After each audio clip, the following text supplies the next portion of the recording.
పసుపుమయం, నీలమయం, ఎరుపుమయం, ఈ మాయలో కొట్టుకోకుండా ఈ జనమయం ఎటువైపు వెళ్తుందని మీరు భావిస్తున్నారు? ప్రతి వాళ్ళు కూడా ఏదో ఇస్తాను ఏదో చేస్తాను అని చెప్పి ఇస్తున్నారు. ఇచ్చి మన దగ్గరే మళ్ళీ తీసుకొని మనకి ఇస్తున్నారు. అంటే అది ఎడ్యుకేట్ కాదు, అన్ఎడ్యుకేట్. నా భాషలో చెప్తున్నాను. చెకప్ ఏముండదా? గవర్నమెంట్ బస్సులు కదా. ఇప్పుడు మేము ఒకసారి పొల్యూషన్ లేదా ఒక డేట్ ముందు రోజు రాదు అయిపోద్ది. అయిపోయినప్పుడు మాకు పోలీసులు చలానా రాస్తారు. మరి గవర్నమెంట్ బస్సులు చలానా ఉండదా? ఏమంటే మిమ్మల్ని ఎవరికి ఓటేస్తారని చెప్పట్లే, మీ అభిప్రాయం చెప్పండి తెలియదు. అభిప్రాయం అంటే ఆల్రెడీ అందరి మనసుల్లోనే ఉంటుందండి. కాకపోతే ఏంటంటే కొన్ని బిస్కెట్స్కి లొంగితే అది ఎవరో ఏం చేయలేము. ఆ బిస్కెట్ అనేది నేను చెప్పక్కర్లేదు. అయితే అభిప్రాయాలు, వాళ్ళ అభిప్రాయాలు షేర్ చేసుకోవడానికి ఒక మంచి ఈవినింగ్ దొరికింది మనకి. శ్రీనివాస్ గారు చెప్పండి, ఒక నెల రోజులు ఏం జరగబోతుంది? ఎలక్షన్ జరగబోతుంది కదా. ఈ ఎలక్షన్ జరగబోతుంది కాబట్టి మీరు ఎవరికి ఓటేద్దాం అనుకుంటున్నారు? ప్రెసిడెంట్ అయితే నిర్ణయించుకోలేదు. పోలింగ్ బూత్ వెళ్ళిన తర్వాత నాకు ఇంట్రెస్ట్ లేకపోతే కింద బటన్ నొక్కేస్తాను. కింద బటన్ నొక్కేస్తారు. అది ఫోన్ బటనా లేకపోతే ఎలక్షన్ దాంట్లో ఉన్న బటనా? ఫోన్ బటన్లో కూడా ఆల్రెడీ చెప్పాను నాకు ఎవరు ఇంట్రెస్ట్ లేదని. ఆల్రెడీ ఎలక్షన్లో కూడా కొత్తగా ఇప్పుడు ఏదో పెడుతున్నారట. అచ్చా, రండి సార్ మీరు, you please over there. Okay, అది కొత్తగా పెడుతున్నారట. దాని చెప్పండి. ఒకళ్ళు ఇంట్రెస్ట్ లేకపోతే నాకు ప్రజెంట్ అయితే రాజ్యాంగం కరెక్ట్గా ఏది కరెక్ట్గా చేయట్లేదు. ఎవరు కూడా రాజ్యాంగం కరెక్ట్గా చేయట్లేదు. Note the point. మరి కొత్త వాళ్ళకి ఎవరికైనా ఆపర్చునిటీ అంటే కొత్త వాళ్ళంటే మీ దృష్టిలో మీరు నించుంటారా? నించుంటా అంటే దానికి నేను ఎడ్యుకేషన్ కన్నా నేను సరిపోను. Fine, one thing, what is your name? Bhuvanesh. The thing is that a common person want to be a common leader. You want to accept that? Yes. And what he is saying is he will not vote for anything. Rajangam, that means constitution is not in a good path. Yes. What do you believe? Yes, he said the right thing because no jobs for students right now. Okay. Because people are searching like YouTube channels like. Okay. The thing what he is saying is ఈయన ఏం చెప్తున్నారంటే మనకి అందరూ YouTube ఛానల్లే చూస్తున్నారు. Unemployment ఎక్కువ ఉంది కాబట్టి అందరూ ఎక్కువగా పబ్జీ కానీ యూట్యూబ్ కానీ ఆర్ టెక్కీ పర్సన్స్ అయిపోతున్నారు తప్ప జనాలకి ప్రయోజనం వచ్చేవి అటు రాజ్యాంగంలో ఉన్న నాయకులు చేయట్లేదు, దేశంలో ఉన్న ఈ నాయకులు, ఈ స్టేట్లో ఉన్న నాయకులు కూడా మాకు ఏ రకంగా సహకరించట్లేదని భువనేష్ గారు చెప్తున్నారు. బట్ శ్రీనివాస్ గారు ఇప్పుడు 5 ఏళ్ళు టీడీపీ చేసిన తర్వాత ఏం చేశారండి? చంద్రబాబు నాయుడు గడపకు ఉద్యోగం అన్నారు. ఏ ఉద్యోగం? ఆడి కొడుకు ఎంపీ అయ్యాడు, మినిస్టర్ అయ్యాడు. ఇంకా ఏడ్ చేసాడు. డ్వాక్రా రుణాలకి డబ్బులు ఇచ్చేస్తున్నాడండి. ఎవరు డబ్బులు ఇచ్చేస్తున్నారండి? దొంగన కొడుకు ఎలాగ ఇస్తాడు ఎదవా చంద్రబాబు నాయుడు? ఆడికి ఏమొచ్చాడు? మామూలు చెప్పాలి. నెలకు 7,000 ఇచ్చేస్తున్నాడు కదా ఇస్త్రీ బర్త్డే వాళ్ళకి ఎవరు డబ్బులు ఇచ్చేస్తున్నారండి? ఎవరు అడుగుతున్నారు? ఎవరు అడగట్లేదు. మళ్ళీ పెద్ద నీతి మాట్లాడతారా? ఏడు అసలు ఏ ఉద్యోగాలు లేవు, ఏ ఎంప్లాయ్మెంట్ ఏం లేదు, ఏ డెవలప్మెంట్ లేదు. ఇప్పుడు పోలవరం ఏం డెవలప్ చేశారండి? స్పెషల్ స్టేటస్ ఏం లేదండి. స్పెషల్ స్టేటస్ ఏం ఇచ్చారండి? మీ టీవీ ఛానల్ అన్నీ ఆడికే సపోర్ట్ చేస్తారు. స్పెషల్ స్టేటస్ అంటే ఏంటండి? స్పెషల్గా ఇప్పుడు స్టేట్ ఫామ్ అయింది కాబట్టి దాని తాలూకా స్టేట్కి ఏ లోట్లు ఉన్నాయో యూనివర్సిటీలో, కాలేజీలో, ఉద్యోగాలు, ఎంప్లాయ్మెంట్ వస్తే ఇవన్నీ వస్తాయి అనుకుంటున్నారా మీరు? వస్తాయండి. మరి అడగాలి. ఇప్పుడు జమ్మూ కాశ్మీర్కి ఇచ్చారు, హిమాచల్ ప్రదేశ్కి ఇచ్చారు స్పెషల్ స్టేటస్. మన కింద ఇవ్వలేకపోతున్నారు. అంటే మన అంత ఇరుమాలోకలా ఏంటి? ఆంధ్ర వాళ్ళు చులకన భావంతో చూస్తున్నా అంటారు. అంతే మరి, చులకన భావనే. మరి మోడీ వచ్చాడు అప్పుడు ఆ గంగ నీళ్ళు ఏవో తెచ్చాడు. దేనికి? ఏం చేసుకుంటావు? నీళ్ళు చల్లుకుంటావా? సరే, ఇప్పుడు ఏప్రిల్ 11 ఓటు వేసే రోజు, మన ఆంధ్రప్రదేశ్లో ఓటు వేసే రోజు. అవును, ఎలక్షన్. మీరు ఆ రోజు ఓటు వేయడానికి వెళ్తారు. అవును, వెళ్తాను. అప్పుడు మీ మైండ్ సెట్ ఏమైనా చెప్పగలరా? మైండ్ సెట్ ఏం లేదండి. నేను ఏంటంటే ఈసారి జగన్ ట్రై చేద్దాం అనుకున్నానండి. జగన్కి వేస్తారు? జగన్కి వేస్తాను. సెంట్రల్లో ఎవరికి వేస్తారు? సెంట్రల్ బీజేపీ వేస్తాను. మోడీ రూలింగ్ బాగుంది. ఒక రకంగా ఎవరికి ఓటు చేస్తారు చెప్పకూడదు, బట్ చెప్తున్నారు. బట్ ఎందుకు జగన్ గారికి వేస్తారు? సెంట్రల్ ఎవరికి వేస్తా అన్నారు? మోడీకి ఎందుకు వేస్తారు? ఒక ఎక్స్ప్లెనేషన్ ఇవ్వండి. ఇప్పుడు జగన్ కిందకి వేస్తాం అంటే వాళ్ళ ఫాదర్ చేసిన మంచి పనుల మీద వేస్తామండి. ఫీజు రియంబర్స్మెంట్ ఇచ్చారు, 108 ఇచ్చారు, ఏంటంటే ముసలి వాళ్ళ పెన్షన్, రైతులకి కరెంట్ ఇచ్చారు, ఇల్లులు ఇచ్చారు, ఇందిరమ్మ గృహ పథకం కింద చాలా చేశారండి. మరి అలాగైతే మరి చంద్రబాబు నాయుడు లెక్కలు ఏం చేయలేదండి. ఒక రకంగా చెప్పాలంటే వైఎస్ఆర్ రాజశేఖర రెడ్డి గారు చేశారు, వైఎస్ జగన్మోహన్ రెడ్డి చేయలేదు. చేయడానికి అవకాశం మీరు ఇస్తానంటున్నారు, కానీ చంద్రబాబు చాలా చేశాడని చెప్పుకుంటున్నాడు. అమరావతిలో చూపిస్తాను అంటున్నాడు. అమరావతి ఏం చూపించలేదండి. ఏది చూపించారు? మీరు అమరావతి వెళ్ళి చూసారా? మేము మొన్న విజయవాడ వెళ్ళినా ఏదో ఫ్లైఓవర్ వేస్తాం అంటున్నారు, 4-5 పిల్లలు వేసే తప్ప ఏం లేదు అక్కడ. ఇప్పుడు మన ఇక్కడ నుంచి ఫుట్పాత్ జగన్ వేశారా చంద్రబాబు వేశారా? చాలా ఎవరు వేయలేదండి. జీవీఎంసీ వేశారు. జీవీఎంసీ వేయాలంటే డబ్బులు ఎవరు ఇచ్చాలి? ఒక నిమిషం. మోడీ ఏం ఇవ్వలేదండి. అది మనం కట్టిన ట్యాక్స్లే వాళ్ళు జస్ట్ డెవలప్ చేస్తారండి అంతే. అది ఎవరైనా చేస్తారంటారు, వీళ్ళు రాకపోయినా ఎవరైనా చేస్తారు. రోడ్ ఉంది, కాంట్రాక్ట్ వేస్తే కాంట్రాక్ట్ వేస్తారండి. ఆ పని కింద చూస్తే చంద్రబాబు వేయట్లేదు. చంద్రబాబు నాయుడు ఏం వేయలేదండి. మన కట్టిన tax, house tax, road tax, building tax, sales tax, employ tax, professional tax, దాంట్లో నొక్కేసి ఆటో వాళ్ళ ట్యాక్స్, వీళ్ళు కట్టిన ట్యాక్స్ సింగపూర్ అక్కడ దాచుకుంటాడు మొత్తం. ఏంటంటే ఏముందండి, ఏ డెవలప్మెంట్ కానీ. శ్రీనివాస్ గారు, ఇప్పుడు భువనేశ్వర్ గారి మాటలు వింటే మనకు తెలుస్తున్న విషయాలు ఏంటంటే చంద్రబాబు గారు ఏమీ చేయట్లేదు, వైఎస్ రాజశేఖర రెడ్డి గారు ఏదో చేశారు, అది అదే విధంగా వైఎస్ రాజశేఖర రెడ్డి గారు చేశారంట, అదే విధంగా జగన్మోహన్ రెడ్డి గారు కూడా చేస్తారంట. ఆ నమ్మకంతో ఆయనకు ఓటేస్తాం అంటున్నారు. అది సెంట్రల్కి వచ్చిన విషయం, స్టేట్కి వచ్చిన విషయం. కానీ సెంట్రల్కి మళ్ళీ మోడీ గారికి ఇస్తా అంటున్నారు. ఎందుకు వేస్తారు మోడీ గారికి? ఎందుకు వేస్తా అంటే ఇప్పుడు బీజేపీ రూలింగ్ డిఫెన్స్ పరంగా చాలా ప్రొఫెషనల్గా ఉందండి. ప్రొఫెషనల్గా ఇప్పుడు F-16 విమానాలు కానీ ఏమైనా కొనడం కానీ, మన అక్కడ రష్యా నుంచి కొత్తగా జస్ట్ సబ్మెరీన్స్ కానీ అవి కొనడానికి ట్రై చేస్తున్నారు. మోడీ రూలింగ్ అయితే బాగుంది. ఒక రకంగా 2000 నోటు దించాడు, కానీ దానివల్ల ఉపయోగం ఏం లేదు.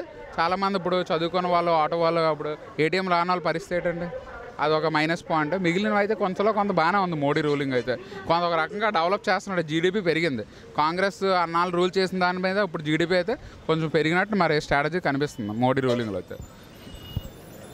దేశపరంగా చూస్తే మోడీ చాలా మంచి పనులు చేశారంటున్నారు, కానీ రాష్ట్రపరంగా చూస్తే మోడీ మనకి అన్యాయం చేశారంటున్నారు. దాని గురించి మీ విశ్లేషణ? మరి ఒక స్టేట్కి అన్యాయం జరిగిందని మనం అతను సపోర్ట్ చేయడం కరెక్ట్ కాదు. మొత్తం ఇండియా అంతా కలిపి చూస్తేనే మన భారతదేశం అంతా డెవలప్ అవ్వాలంటే ఆయన రావాలండి. మరి ఇప్పుడు రాహుల్ గాంధీ చేసింది ఏం లేదు, చేయలేరు. ఇందిరాగా ఆవిడకేమో ఒంట్లో బాగోలేదు సోనియా గాంధీకి. 2019లో మళ్ళీ బీజేపీ సెంట్రల్లో వచ్చి మళ్ళీ నరేంద్ర మోడీ కానీ ప్రధానమంత్రి అయ్యి ఉంటే మనకి స్పెషల్ కేటగిరీ స్టేటస్ కానీ స్పెషల్ ప్యాకేజ్ ఇచ్చింది మార్చి స్పెషల్ కేటగిరీ స్టేటస్ వస్తుంది అనుకుంటున్నారా? లేకపోతే ఇలాగ ఉన్న కొద్దీ చంద్రబాబే వెళ్ళిపోయి జగన్మోహన్ రెడ్డి వస్తాయి ఆయనతో కలిసి చేస్తారు అనుకుంటున్నారా? మీ విశ్లేషణ చెప్పండి. అది మనం ఇప్పుడు గెలిపించిన రాజకీయ నాయకుల మీద ఆధారపడి ఉంటుంది, వాళ్ళ పోరాటం మీద ఉంటుంది. వాళ్ళంతా ఇంటర్నల్గా వేరేగా ఉంటుంది సార్. మనం ఇప్పుడు మాట్లాడుతున్నాం కానీ ఇంటర్నల్గా వేరే జరుగుతుందని అన్నారు 10 years. వాడు అసలు కేసీఆర్ మినిమం మన ఇవ్వట్లేదు వాళ్ళ ఫండ్లో కానీ ఏదైనా. మరి దాని మీద చంద్రబాబు నాయుడు ఏం మాట్లాడట్లేదు. మరి తెలంగాణ గురించి చంద్రబాబు నాయుడు మాట్లాడాలి. హైదరాబాద్ ఉమ్మడి రాజధాని కదండి 10 years, దాని గురించి ఎవరు మాట్లాడరేటి? ఇప్పుడు మనం వేరేగా తీసుకున్నాం కదా, అమరావతి ఆ రాజధాని చేసాంగా. ఏం చేస్తున్నారండి? అది ఎప్పటికే డెవలప్ అవుతుందండి. అది ఎప్పుడో ఇప్పుడు ఆడున్నంత కాలం ఇప్పుడు 5 ఏళ్ళు ఏదో 4 బిల్డింగ్ 4 రోడ్లు వేస్తాడు, రేపు పొద్దున్న రాకపోతే పరిస్థితి. మీరు చెప్పింది చాలా అక్షరాల సత్యం, కానీ 2014 హుదీద్ అనే ఒక పెను తుఫాన్ వచ్చింది మనకి. అది రావడం వల్ల మనకు మంచి జరిగిందా చెడు జరిగిందా? మంచి చెడు అంటే అది ప్రకృతి విపత్తు అండి. మంచి జరిగింది చెడు జరిగిందా అంటే దానివల్ల మనం నష్టపోయామా లబ్ధి చెందామా? చాలా మటుకు నష్టపోయాం. బిల్డింగ్లు చెట్లు అన్నీ పడిపోయి మొత్తం పొల్యూషన్. అది చంద్రబాబు ఉండడం వల్ల ఇంకా ఈ పరిస్థితులు ఉంది అనుకుంటున్నారా, లేకపోతే ఆయన లేకపోతే ఇంకా బాగుండేది అనుకుంటున్నారా? పరిస్థితి చేశారండి. రాత్రి 10 గంటల వరకు కలెక్టర్ ఆఫీస్లో ఒక సపరేట్ వ్యాన్లో పడుకోవడం, ఉదయం 5 గంటలు అవ్వడం, ప్రతి ఏరియాకి వచ్చి సర్వే చేశారని మా వాచ్మెన్ చెప్పడం అయితే ఏరియాకి వచ్చి సర్వే చేశారని చెప్పారు. మరి ఒక 5 రోజుల్లో కరెంట్ వచ్చిందంటే చంద్రబాబు నాయుడు వల్ల. అది అదే పరిస్థితి కానీ జగన్ ఉంటే చేస్తాడా చెప్పలేం సార్, డిపెండ్స్. మరి అతను రూలింగ్ ఒక ఛాన్స్ ఇస్తాం అనుకుంటున్నాం, చేస్తారా చెయ్యరా అని మన చేతులు ఏం లేదండి. ఇప్పుడు పసుపుమయం, నీలమయం, ఎరుపుమయం, ఈ మాయలో కొట్టుకోకుండా ఈ జనమయం ఎటువైపు వెళ్తుందని మీరు భావిస్తున్నారు? ఏం మరి ఇప్పుడు పవన్ కళ్యాణ్ కూడా వేసే ఛాన్సులు ఉన్నాయండి. ఇప్పుడు జనసేన కూడా మరి వచ్చే ఛాన్స్ ఉంది. సరే, 175 సీట్లు వైఎస్ఆర్సీపీకి ఎన్ని? నాకు అంత ఐడియా లేదు సార్, ఎన్ని సీట్లు ఎన్ని వస్తాయి ఏదైనా మాకు ఐడియా లేదు. సరే, ఒక అంచనా వేయండి, 175లో వైఎస్ఆర్సీపీకి ఎన్ని వస్తాయి? ఒక 110 అలా వస్తాయేమో అనుకుంటున్నాను. రిమైనింగ్ మిగతా వాళ్ళు పంచుకుంటారా? పంచుకుంటా అని చెప్పలేం సార్. సో మే 27న జగన్మోహన్ రెడ్డి సీఎం అవుతారు. ఓకే, మీ ఆశ నెరవేరుతుందో జగన్ ఆశ నెరవేరుతుందో చూద్దాం. లేకపోతే చంద్రబాబు నెరవేరుతుంది చూద్దాం. సార్ శ్రీనివాస్ గారు, మీరు కొంత ఇబ్బందులు ఉన్నారు, అది ఫ్రస్ట్రేషన్ అంటాను నేను. కాకపోతే మీ మొహంలో ఫన్ లేదు. ఫన్ రావాలంటే మీకు ఇష్టమైనది ఏమని చెప్పండి. ఇష్టం ఏంటంటే ఏం లేదు సార్. జనరల్గా ఏంటంటే అందరూ బాధలతో ఉన్నారు. జనరల్గా చంద్రబాబు నాయుడు గారైనా కానీ రాజశేఖర రెడ్డి గారైనా ఉన్నప్పుడు కూడా అందరూ అదే బాధలతో ఉన్నారు. ఆయన ఏంటంటే పేదవాడికి ఏంటంటే వాడు ప్రతి వాళ్ళు కూడా ఏదో ఇస్తాను ఏదో చేస్తాను అని చెప్పి ఇస్తున్నారు. ఇచ్చి మన దగ్గరే మళ్ళీ తీసుకొని మనకి ఇస్తున్నారు. అంటే అది ఎడ్యుకేట్ కాదు, అన్ఎడ్యుకేట్. నా భాషలో చెప్తున్నాను. అంటే 100 రూపాయలు ఇచ్చారంటే మన దగ్గర 1000 రూపాయలు తీసుకుంటున్నారు. ఏ గవర్నమెంట్ అయినా సరే, ఏ రూపంలో అయినా సరే. ఒక ఇల్లు ఇస్తున్నారు ఉండడానికి. ఆ ఇల్లు తీసుకెళ్ళి ఎక్కడో 60-70 కిలోమీటర్ల దూరంలో ఇస్తున్నారు ఇల్లు. ఇక్కడ సామాన్య మనవడు బతకడానికి ఏంటంటే ఇక్కడే జాబ్ ఉంది, ఇక్కడే బతకాలి. కానీ 60-70 కిలోమీటర్లు టోటల్ ఎంటైర్ ఫ్యామిలీ వెళ్ళిపోవాల్సి వస్తుంది అక్కడికి. ఆ ఎంటైర్ ఫ్యామిలీ అక్కడికి వెళ్ళిపోవడం వల్ల ఇక్కడికి వచ్చి జాబ్ చేయాలంటే ఆడికి అవ్వదు. అలాగైనా ఆ ఇంట్లో ఆడు ఉండలేడు ఏంటి, అలాగని ఆ ఇల్లు అద్దెకి ఇవ్వలేడు. ఎందుకంటే ఇప్పుడు వచ్చిన అన్ని గవర్నమెంట్లు అందరికీ ఇల్లు ఇచ్చేస్తున్నారు. అందులో గవర్నమెంట్ ఎంప్లాయీస్కే కొన్ని ఇల్లులు ఉన్నాయి ఏంటి. అందులో నుంచి ఇల్లులు ఆధార్ కార్డు లింకప్ అంటారు. ఆధార్ కార్డు లింకప్లో నుంచి ఒకరికి ఇల్లు ఉంటే ఇంకా అప్పటికి ఇల్లు రాదు అంటారు. కానీ అయినా సరే వాళ్ళ పేరు మీదే గవర్నమెంట్ ఇచ్చిన ఇల్లులు కొంతమందికి ఉన్నాయి. అంటే ఇలాంటి కరప్షన్ చాలా ఉన్నాయి. అంటే దీంతో ఒక ఇల్లులతో చూసుకుంటే ఏ టెండర్ వేసినా సరే ఇవాళ రోడ్లు వేయిస్తున్నారు.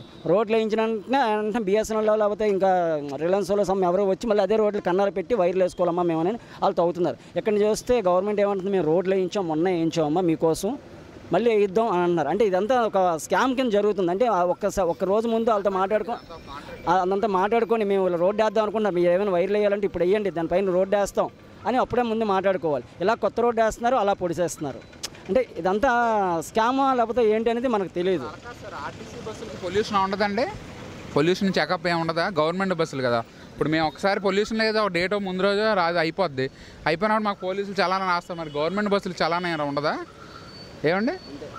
రోడ్లు సగం ఈయన అన్నది కరెక్టే. ఇప్పుడు కొత్తగా లైన్స్ వేస్తున్నారు, దేనికి సగం వేస్తున్నారు, సగం వదిలేస్తున్నారు. మరి దాని బదులు బళ్ళు పాడైపోతాయి కదండి, కొత్త బండి కొనుక్కుంటారు కదా. సరే, మీరు ఇప్పుడు చెప్తున్నవన్నీ సామాన్య ప్రజల కష్టాలు.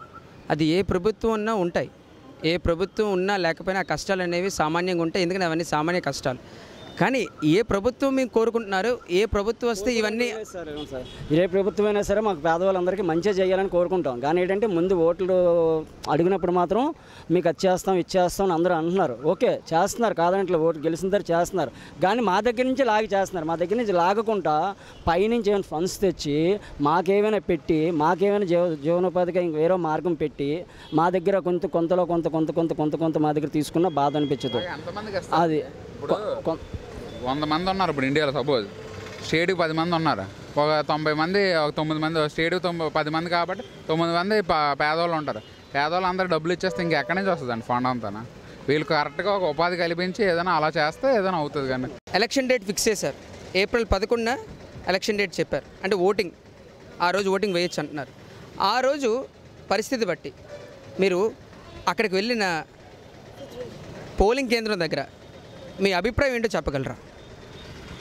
ఎలక్షన్స్ అంటే ఏంటంటేనండి, వాళ్ళు ఎంతసేపు ఆ టైంలోనే అన్నీ చెప్పడం, వచ్చి చేయడం, వీధికి వచ్చి మాట్లాడింది వేరు. అక్కడ జరుగుతున్నది ప్రత్యేకంగా నేను చెప్పక్కర్లేదు, అందరూ చెప్పే మెసేజే. కాకపోతే ఏంటంటే పోలింగ్ దగ్గర పరిస్థితి చాలా దీనిగా ఉంటుంది, చాలా ఇబ్బందికరమైంది. ఒక ఓటు వేయడానికి మనం ఎంత వాల్యూ ఒక ఓటు అన్నది వచ్చిన పర్సన్ కూడా అంత వాల్యూ అక్కడ కల్పించాలి కంపల్సరీ. ఇది ఒకళ్ళు ఇద్దరు చెప్తే మాట్లాడితే వచ్చేది కాదండి, అందరిలోని రావాలి. ఆ పాయింట్లో కూడా మీరు ఇలాంటి సిచ్యువేషన్ పెడితే ఆ మూమెంట్లో కూడా అక్కడ ఫేవర్ అవ్వచ్చు. అంటే ఇలా మీరు చేయడం అనేది కంటే కూడా అదే జరుగుతున్న పాయింట్లో కూడా ఇలాంటి సిచ్యువేషన్ కల్పిస్తే అలా కూడా కొంత మనకి వెళ్ళిన వాళ్ళకి ఫేవర్ అవ్వచ్చు. మీరు ప్రజలను చైతన్యం చేయమంటున్నారు. నేను అడుగుతుంది ఏంటంటే, మీరు ఎవరికి ఓటేద్దాం అనుకుంటున్నారు ఆ రోజు? అంటే మరి ఓట్ సీక్రెట్ అంటారు కదండి. ఓట్ సీక్రెట్ నేను ఉల్లంఘన చేయమని చెప్పట్లే. నేను అంటుంది ఏంటంటే, మీరు 5 సంవత్సరాల నుంచి ఏ ప్రభుత్వం ఉంది, ఏ ప్రభుత్వం ఏం చేసింది, ప్రతిపక్షాలు ఏమి చేశారు, కేంద్ర ప్రభుత్వం ఏం చేసింది, రాష్ట్ర ప్రభుత్వం ఏం చేసింది అని విశ్లేషణ వస్తారుగా. మిమ్మల్ని ఎవరికి ఓటేస్తారని చెప్పట్లే, మీ అభిప్రాయం చెప్పండి తెలియదు. అభిప్రాయం అంటే ఆల్రెడీ అందరి మనసుల్లోనే ఉంటుందండి. కాకపోతే ఏంటంటే కొన్ని బిస్కెట్స్కి లొంగితే అది ఎవరో ఏం చేయలేం. ఆ బిస్కెట్ అనేది నేను చెప్పక్కర్లేదు. అయితే 2014లో జరిగిన విషయం 2019లో కూడా జరుగుతుంది అనుకుంటున్నారా? జరగచ్చు మేబీ 2019 ఏంటి, కొన్ని ఏళ్ళైనా కూడా ప్రజలు అలా ఉంటే ఎన్నేళ్ళు 2019 కాదు, ఇంకా మరి నెక్స్ట్ ఎలక్షన్స్ కూడా అదే వైఖరి ఉంటుందండి. డెఫినెట్గా నేను చిన్నదాని వయసులో నేను చెప్పచ్చో చెప్పకూడదో నాకైతే తెలీదు. చెప్పాలంటే ఇది ఒక 70 years పైబడిన వాళ్ళ మనసుల్లో కూడా ఏం జరుగుతుందండి, ఎలా జరుగుతుంది, ఏ ప్రభుత్వం వస్తే ఏం జరుగుతుందనేది వాళ్ళకి ఒక అవగాహన ఉంటుందండి. ఉండకుండా అయితే ఉండదు. ఈవెన్ దో నాకంటే చిన్నపిల్లలకు కూడా ఒక అవగాహన ఉంటుంది, ఓటు హక్కు లేని వాళ్ళకు కూడా ఉంటుంది ఒక అవగాహన అన్నది. కానీ ఏంటంటే కొన్ని సిచ్యువేషన్స్కి టెంప్ట్ అవ్వకూడదు. అది మెయిన్. ప్రభుత్వాలు ఎలాంటివి ఏం చేస్తున్నాయన్నది 5 ఏళ్ల పరిపాలన అందరికీ ఒక అండర్స్టాండింగ్కి వస్తారండి రావడం. అది వీళ్ళు ఆలోచించుకోవాలి.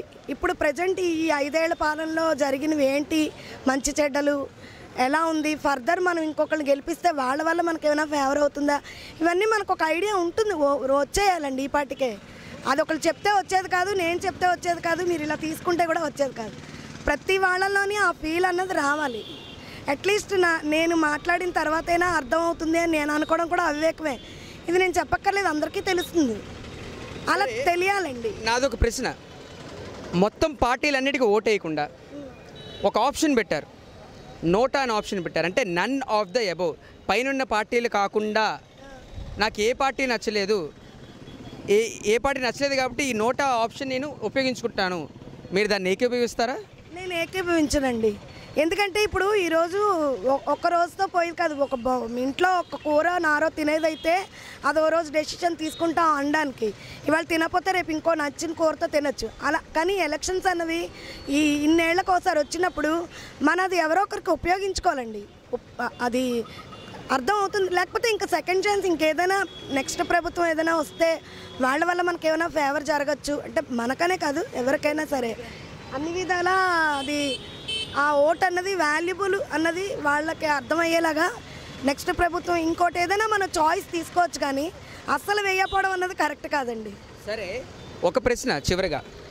కేంద్ర ప్రభుత్వం, రాష్ట్ర ప్రభుత్వాలు చూశారు, ప్రపంచవ్యాప్తంగా మన ప్రధానమంత్రికి ఉన్న పవర్ చూశారు, రీసెంట్గా జరిగిన డిఫెన్స్ అటాక్స్ చూశారు.